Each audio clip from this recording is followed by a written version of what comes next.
Morocco Africa মহাদেশের উত্তর-পশ্চিম কোণে অবস্থিত এবং এটি উত্তর আটলান্টিক মহাসাগর ও পূর্ব মধ্য মহাসাগর দ্বারা বেষ্টিত। দেশটির সঙ্গে আলজেরিয়া এবং পশ্চিম সাহারার স্থল সীমান্ত আছে। এ দেশ দুটি যথাক্রমে মরক্কোর দক্ষিণ ও পূর্বে অবস্থিত, আর মরক্কোর আয়তন ক্যালিফোর্নিয়ার সমান। উঁচু অ্যাটলাস পর্বতমালা মরক্কোকে সাহারা থেকে আলাদা করেছে। দেশটিতে বৃষ্টির পরিমাণ খুবই কম, এতটাই কম যে মানুষের প্রয়োজনীয় পানি সরবরাহে যথেষ্ট নয়। মানুষ ও সংস্কৃতি: মরক্কানরা বার্বার ও আরব জাতি থেকে এসেছে। দেশটির বেশিরভাগ মানুষ মুসলিম। বার্বাররা শত শত বছর ধরে উত্তর আফ্রিকায় বসবাস করতেন।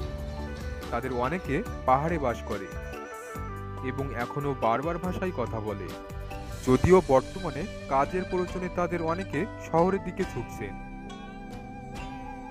মরক্কোর মানুষ চিনি দিয়ে তৈরি মিষ্টি পুদিনা চা পান করতে পছন্দ করে। তারা পরিবারের সদস্য ও অতিথিদের বরণ করে এই চা দিয়ে। শহর কিংবা গ্রাম সবখানেই এই রীতি প্রচলিত।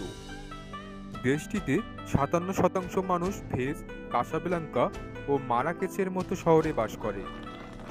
মরক্কোর খুব সাধারণ দৃশ্য মসজিদ ও বাজার। এইসব মসজিদে থাকে দৃষ্টিনন্দন লম্বা মিনার। মরক্কোর শিশুদের ৭ থেকে ১৫ বছর বয়স পর্যন্ত স্কুলে থাকতে হয়, যদিও অনেক শিশু স্কুলে যেতে পারে না, কারণ তারা বাবা মায়ের সঙ্গে কাজ করে।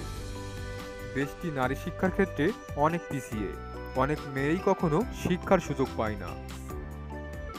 প্রকৃতি: একসময় মরক্কো হাতি ও সিংহের আবাসস্থল ছিল, কিন্তু এখন আর দেখা যায় না। দেশটিতে গেকো, সাপ এবং গিরগিটির মতো সরীসৃপ দেখা গেলেও বেশিরভাগ বড় স্তন্যপায়ী প্রাণী হারিয়ে গেছে।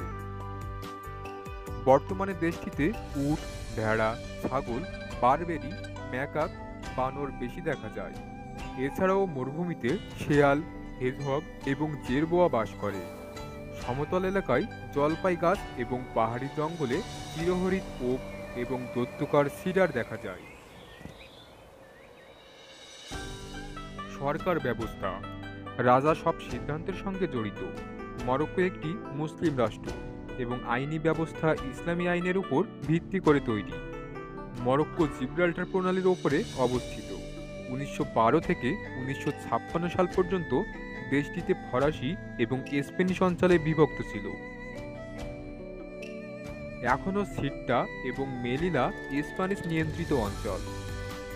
আফ্রিকা মহাদেশে এখনও ৩টি দেশে রাজতন্ত্র প্রচলিত আছে, তাদের মধ্যে মরক্কো একটি, এবং বাকি দুটো হল লেসোথো এবং সোয়াজিল্যান্ড।